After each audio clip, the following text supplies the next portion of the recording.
Gold trusted gold buyers మీరు తాకట్టు పెట్టిన బంగారాన్ని విడిపించి ఈ రోజు ఉన్న మార్కెట్ ధరకు కొనబడను.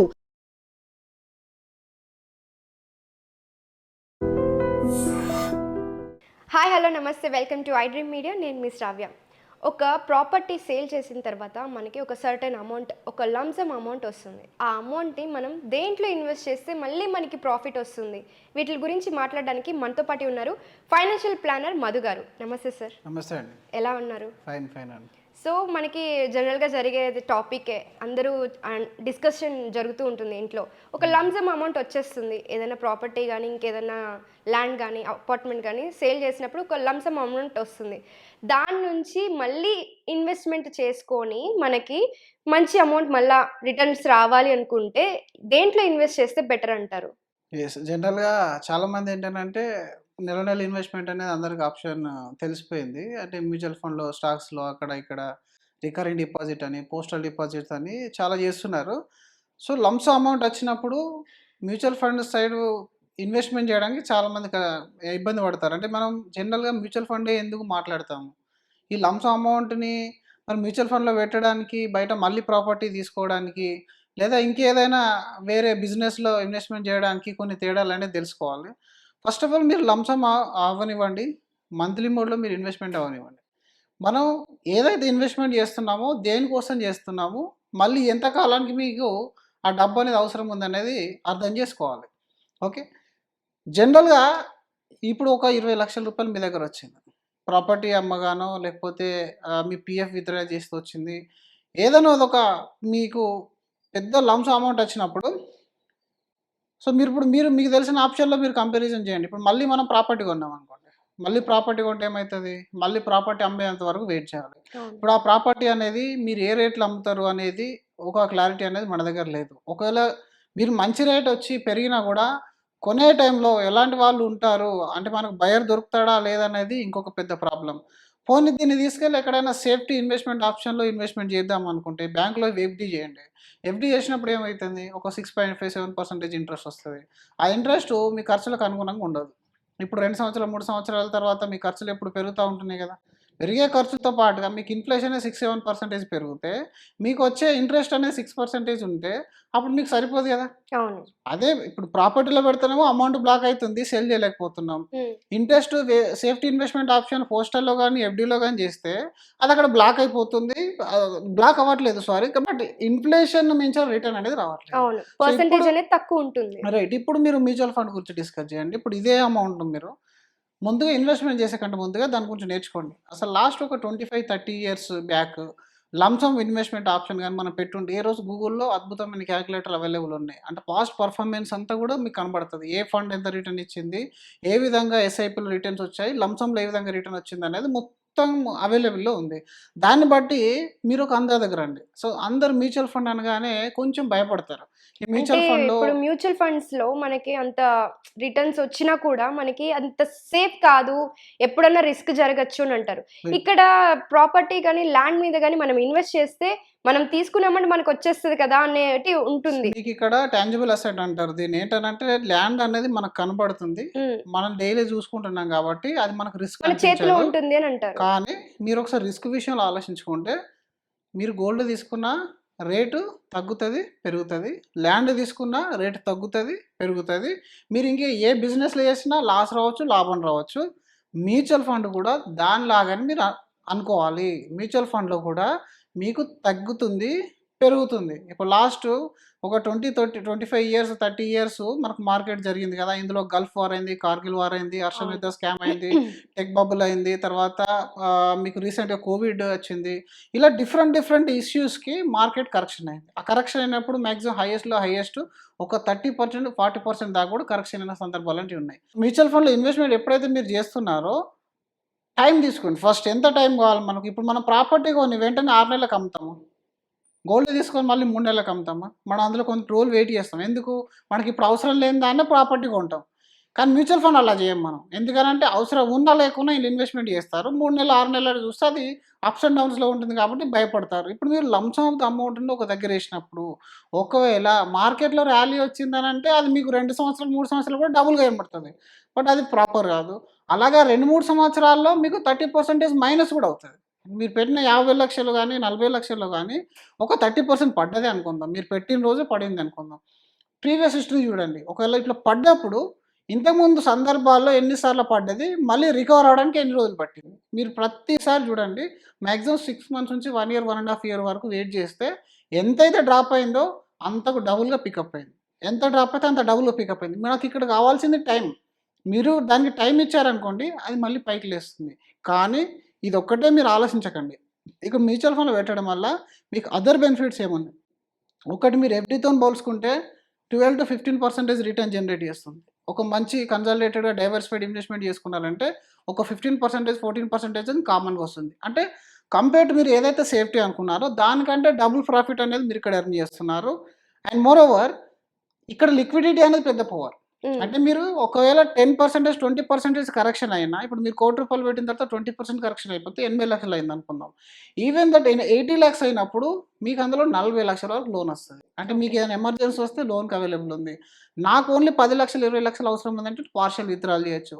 లేదు నాకు ఇప్పుడు అత్యవసరం వచ్చింది ఆ 80,00,000 నేను విత్‌డ్రా చేస్తా అంటే బటన్ కొట్టేస్తే మీ అకౌంట్‌లో పడతాయి. అదే ఆప్షను మీరు ప్రాపర్టీ కొంటే అవుతదా? ఈ ఆప్షన్ ప్రాపర్టీలో అవ్వదు కదా! మీకు బయ్యర్ దొరకాలి కదా! ఇప్పుడు ల్యాండ్ లాస్ట్ ఇయర్ ఇన్కమ్ రావాలంటే రాదు. ఇమ్మీడియేట్‌గా విత్‌డ్రావల్ రాదు. లిక్విడ్ రూపంలోకి మారడం అనేది చాలా చాలా పెద్ద ఇంపార్టెంట్ థింగ్ అనమాట. మీరు అవును. ఇన్వెస్ట్‌మెంట్ చేసేటప్పుడు ముందు అది ఆలోచించుకోవాలి మనం. మన డబ్బుకు మన దగ్గర ఉంది. మన అవసరాలకు వాడుకోగలుగుతున్నాం. ఇన్‌ఫ్లేషన్ మించిన రిటర్న్ ఇస్తుంది. అందుకని మ్యూచువల్ ఫండ్‌లో ఇన్వెస్ట్‌మెంట్ చేయమంటాం. అంతే కాకుండా సార్ మరి నేను నాకున్నదే ఒక కానీ ప్రాపర్టీ ఇందులో టాక్స్ అనేది ఎక్కువ ఉంటుంది కదా సార్ మనకి రైట్. మ్యూచువల్ ఫండ్స్‌లో. మీకు మ్యూచువల్ ఫండ్‌లో ట్యాక్స్ ఎంతైతే లాంగ్ టర్మ్ ట్యాక్స్ ఉంటుందో, మీ ప్రాపర్టీ మీదైతే ప్రాఫిట్ వస్తుందో, మీ పెట్టిన అమౌంట్ కాకుండా దాని మీద వచ్చే ప్రాఫిట్ మొదటి 1,25,000 వరకు ఎలాంటి ట్యాక్స్ అనేది ఉండదు. విత్‌డ్రావల్ చేస్తే 1,25,000 తర్వాత ప్రాఫిట్‌లో 12.5% that is long term tax gain. అది మీరు ప్రాపర్టీ అమ్మినా కట్టాల్సిందే. మీరు ఇక్కడైనా కట్టాల్సిందే. సో, అది అర్థం చేసుకోవాలి. ఇంకా మీరక్కడ ఎఫ్‌డి చేశారనుకోండి, మీ స్లాబ్ 30% అంటే 30% కట్టాలి మీకొచ్చే ఇంట్రెస్ట్‌లో. కానీ ఇక్కడ 30% అవసరం లేదు. దీన్ని డిఫరెంట్ ట్యాక్స్ అంటారు. ఇందులో 12.5% ఉంటుంది. రైట్? అక్కడ లాంగ్ టర్మ్ ట్యాక్స్ గెయిన్ ఉంటుంది. ఇక్కడ కూడా లాంగ్ టర్మ్ ట్యాక్స్ అనేది లాంగ్ టర్మ్ ప్రాఫిట్ పైన ట్యాక్స్ అనేది 12.5% ఉంటుంది. దీంతో పాటుగా సెక్యూరిటీ విషయం అంటే ఇంకొక ట్యాక్స్ విషయంలో కాకుండా అంటే ఎంతవరకు సేఫ్ అని అంటారు? ఇది ఎప్పుడు పడిపోతుందో తెలీదు, ఎప్పుడు నిలుస్తుందో తెలీదు. మనం తీసుకున్న సెక్టార్ లేదా లేకపోతే మనం తీసుకున్న స్టాక్ మీద బేస్ అయి ఉంటుంది. అది సడెన్‌గా అది ఫాల్ డౌన్ అయిందనుకోండి, మనకి రిస్కే కదా! మనం పెట్టిన ఇన్వెస్ట్‌మెంట్ అనేది. ఇప్పుడు ఒకటి ఫాల్ డౌన్ విషయంలో అయితే ఫాల్ అయితే మళ్ళీ అప్ అవుతదనే విషయం నేను ఆల్రెడీ చెప్పాను. అండ్ ఆల్రెడీ హిస్టరీ అనేది అవైలబుల్ ఉంది మన దగ్గర. ప్రతి ఫండ్‌కి హిస్టరీ అనేది ఉంటుంది. ప్రతి ఫండ్ హౌసెస్‌కి అనేది అంత డేటా ట్రాన్స్‌పరెంట్‌గా ఉంటుంది మీకు. సేఫ్టీ విషయంలో నేనేం చెప్తున్నానంటే ఇప్పుడు మీరు మ్యూచువల్ ఫండ్‌లో ఒక రూ. 30,00,000 వచ్చింది. మనకున్నదే ఒక ల్యాండ్ అమ్మేస్తే 30,00,000 వచ్చింది.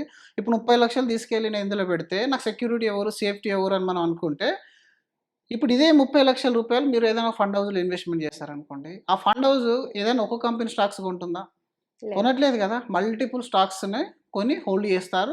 అలాగే బై అండ్ సెల్‌లో వాళ్ళు ప్రాఫిట్ అనేది బుక్ చేసుకుంటారు. అంటే మీరు ఆ కంపెనీస్‌ని కూడా మళ్ళీ మేనేజ్ ఎవరు చేస్తున్నారు? ఆ లిస్టింగ్ అంతా కూడా security exchange board of India SEBI. SEBI అనేది ఉంది. మనకు బ్యాంక్స్‌లో ఎలాగైతే ఉంటుందో రిజర్వ్ బ్యాంక్ ఆర్‌బీఐ ఉంటుందో ఇక్కడ సెబీ అనేది ఉంటుంది. సెబీ రెగ్యులేట్ చేస్తుంది. ఏ ఫండ్‌కి ఎక్స్‌పెన్స్ రేషియో ఎంత ఉండాలి? ఏ ఫండ్ లార్జ్ క్యాప్ అయితే లార్జ్ క్యాప్ పోర్షన్ ఎంత ఉండాలి? లిక్విడ్ పోర్షన్ ఎంత ఉండాలి? అనేది కూడా అంతా కూడా సిస్టమేటిక్‌గా పనిచేస్తుంది. ఇప్పుడు మీరు ఇందులో ఎత్తేసిన కంపెనీలు కూడా మీకు కనబడవు. మ్యూచువల్ ఫండ్‌లో ఎప్పుడైనా విన్నారా మీరు? ఈ కంపెనీ ఎత్తేసిందని చెప్పేసి?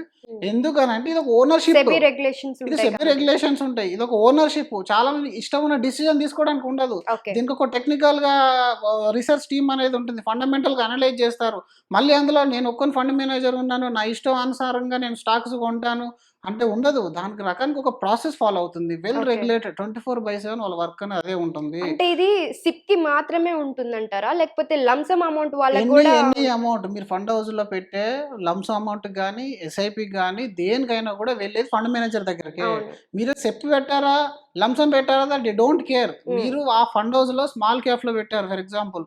ఆ స్మాల్ క్యాప్‌లో పెట్టినప్పుడు స్మాల్ క్యాప్ స్టాక్స్ అనేది వాళ్ళు పర్చేజ్ చేస్తారు. అది సిప్ రూపంలో పెట్టినా అంతే, లంసమ్ రూపంలో పెట్టినా అంతే. మన వాళ్ళకు ఒకేసారి పెట్టడం వల్ల భయం అవుతుంది కానీ నువ్వు అంటే ఒకేసారి సేఫ్టీ గురించి ఆలోచిస్తారు కదా సార్. సేఫ్టీ అంటే అనేది మేము లంసమ్ అమౌంట్ పెట్టేస్తాము, దాంట్లో మాకు సేఫ్టీ ఎట్లాగా, రిస్క్ ఫ్యాక్టర్ ఎలాగా అని ఆలోచిస్తూ ఉంటారు. దానికోసమే హిస్టరీ చూడమంటున్నాను. ఇప్పుడు మీరు లంసంలో పెట్టినారు, ఇప్పుడు ఎవ్రీ ఇయర్ మీకు డేటా అవైలబుల్ ఉంది కదా, ఆ డేటాలో మొదటి 3 సంవత్సరాల్లో మీ క్యాపిటల్ అప్ అండ్ డౌన్ అవుతుంది. హైయెస్ట్గా మీరు తీసుకున్నా కూడా 7 ఇయర్స్ 6 ఇయర్స్ ఉన్న ఏ మ్యూచువల్ ఫండ్ హోల్డ్ చేసిన వాళ్ళైనా అడగండి, ఎవరు కూడా క్యాపిటల్ ఇంతవరకు లాస్ కాలేదు. అసలు హిస్టరీ లేదు ఆ విధంగా.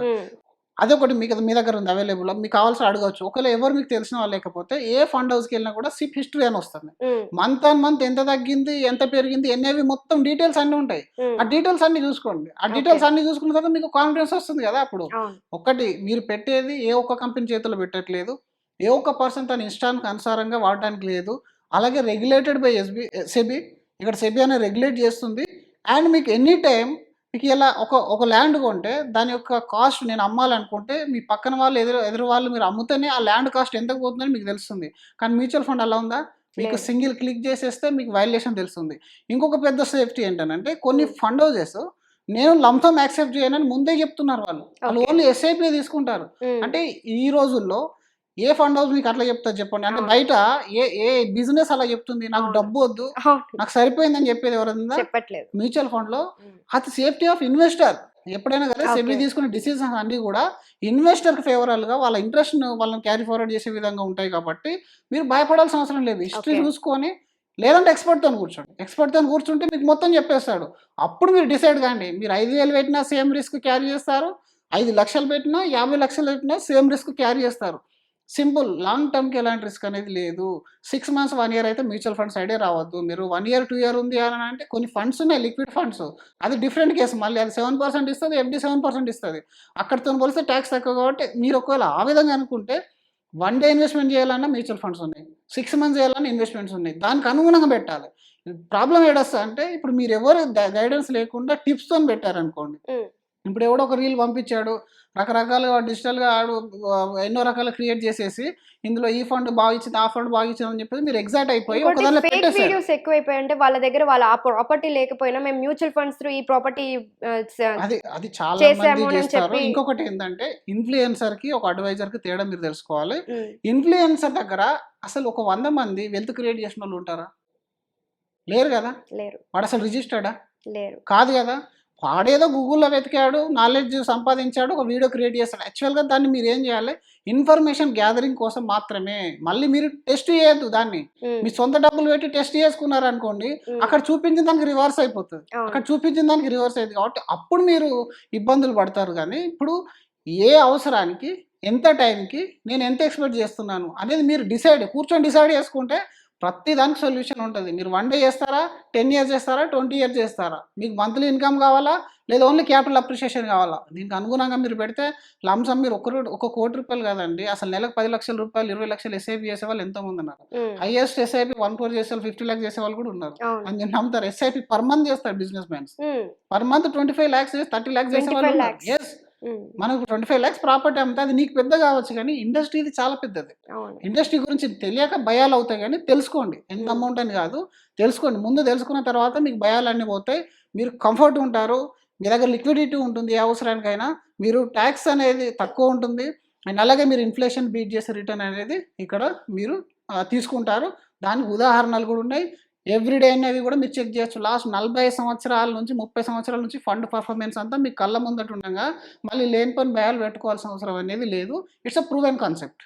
Okay sir, thank you so much. Thank you అండి.